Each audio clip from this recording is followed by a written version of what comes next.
Para a gente começar a falar da competência nos crimes dolosos contra a vida praticado por militares contra civis, é importante que a gente faça um panorama histórico para entender qual é a funcionalidade da justiça militar no Brasil e por que que ela se perdura do jeito que ela se perdura até hoje, tá? Fazendo um breve histórico, o que a gente tem que saber é que ela chegou no Brasil em 1808 com Dom João, que precisou estabelecer ela por uma forma institucional no Brasil. Por quê? Porque não só na época o serviço militar era essencial para você conseguir manter, por exemplo, um país institucionalizado, como ele foi essencial para você conseguir ter um exército funcional.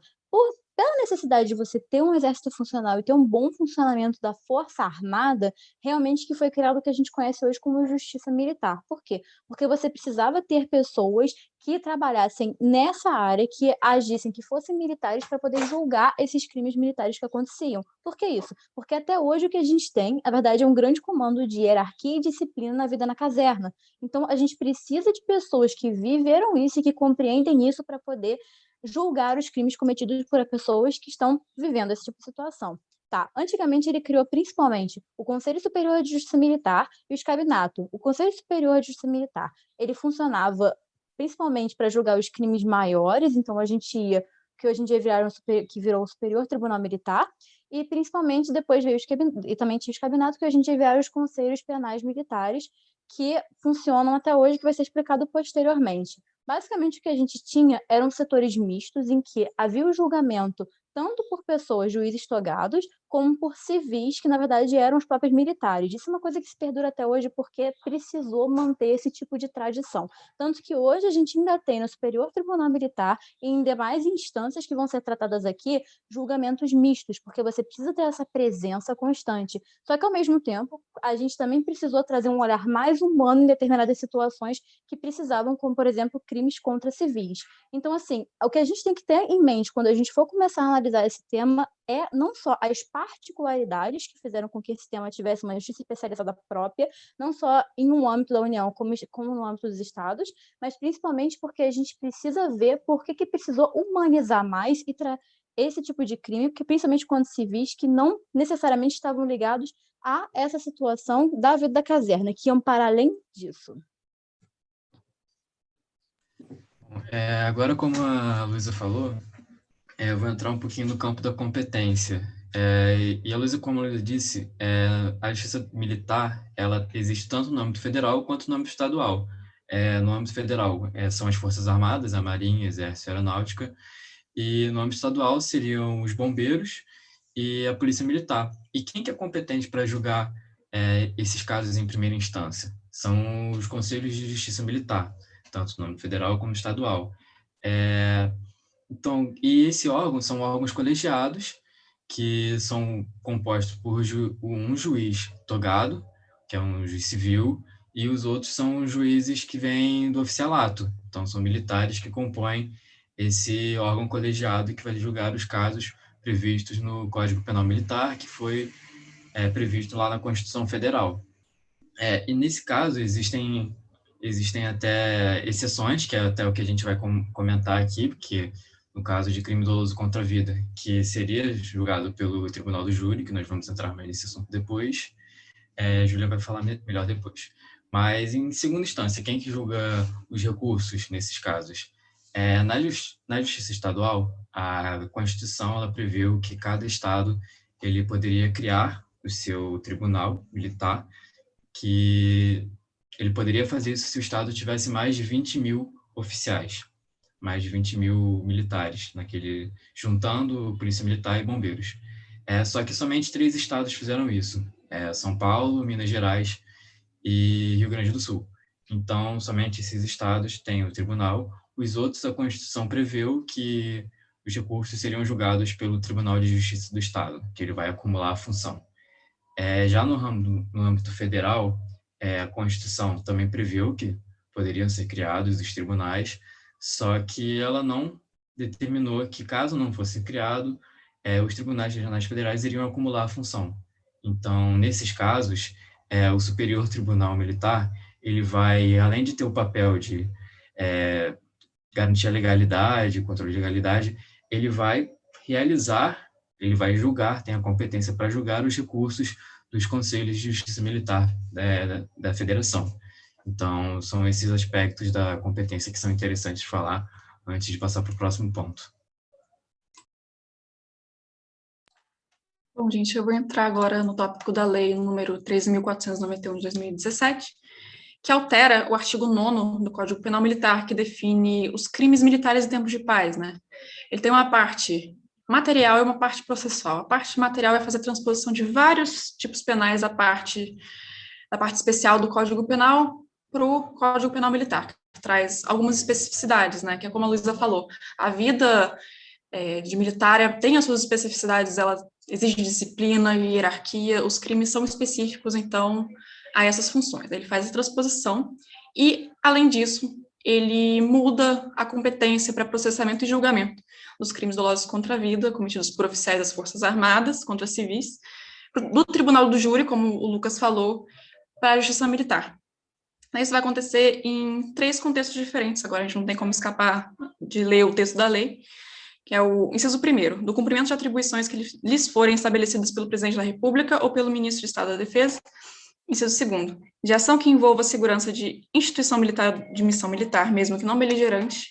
Ou, inciso 3º, de atividade de natureza militar, de operação de paz, de garantia de lei e ordem, que é o que a gente chama de atividade de GLO, né, que está lá definido no artigo 142 da Constituição, ou de atribuição subsidiária, realizadas em conformidade com o disposto no artigo 142 da Constituição, que eu acabei de falar, e na forma do, enfim.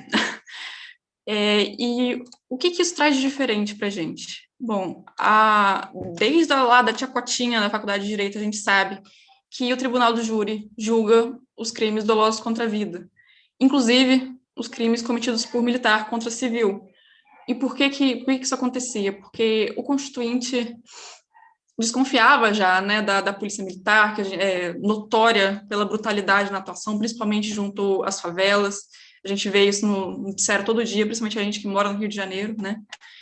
Então, se esse militar tiver nessas atividades de operação de paz, de garantia de lei e ordem, se ele matar uma pessoa nessa função, ele vai ser julgado pela Justiça Militar. Aí tem toda aquela questão, apesar de ter um juiz civil, tem toda o medo de acabar prevalecendo o corporativismo, que é muito forte, né, nas Forças Armadas e tudo isso.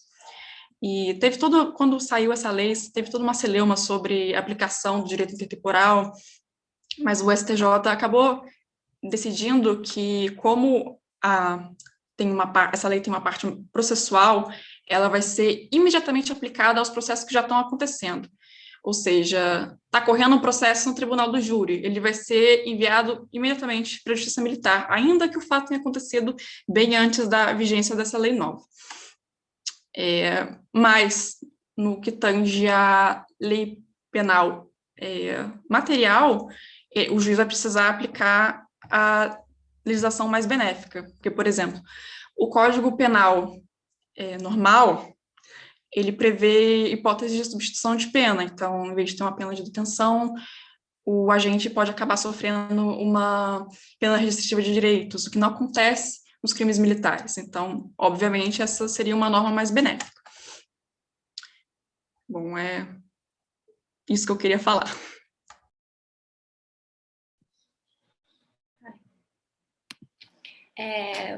Eu vou falar sobre os crimes dolosos militares contra civis, como a Júlia e o Lucas já abriram um pouco o tema.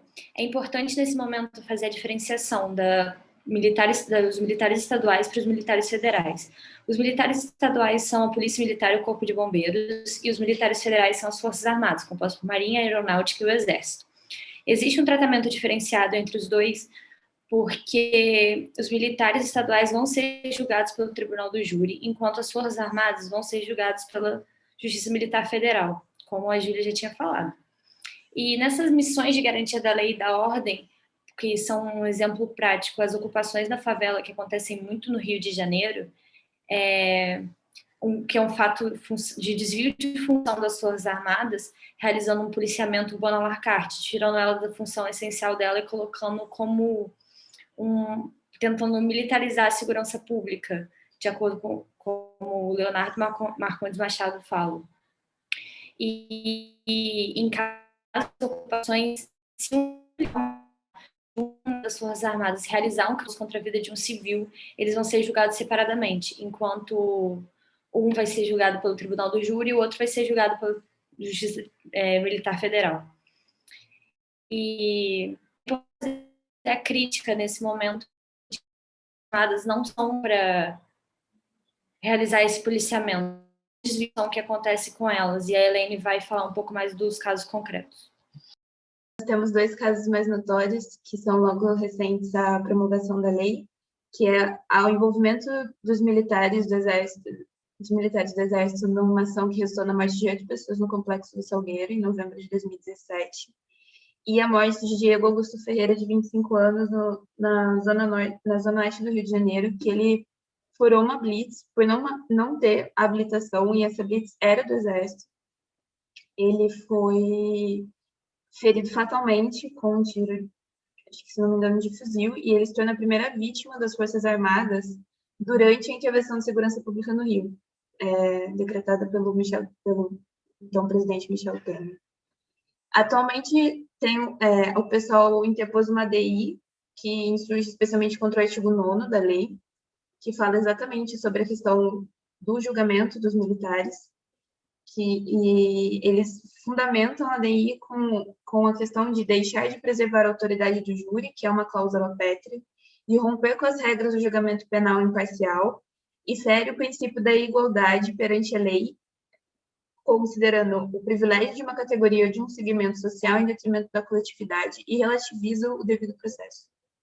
Atualmente, a ADI está conclusa ao relator, que no caso é o ministro Gilmar Mendes, e a conclusão veio depois do parecer da Procuradoria-Geral da República, que se posicionou pelo conhecimento da ação e pela procedência parcial, de que modo que seja declarada inconstitucionalidade da Lei 3.491, e principalmente na parte que alterou o artigo 9º, parágrafo 2º, e pediu requerimento do aditamento da inicial da ação para que seja incluído o pedido de reconhecimento de inconstitucionalidade do parágrafo único também do artigo 9º do Código Penal Militar. É isso.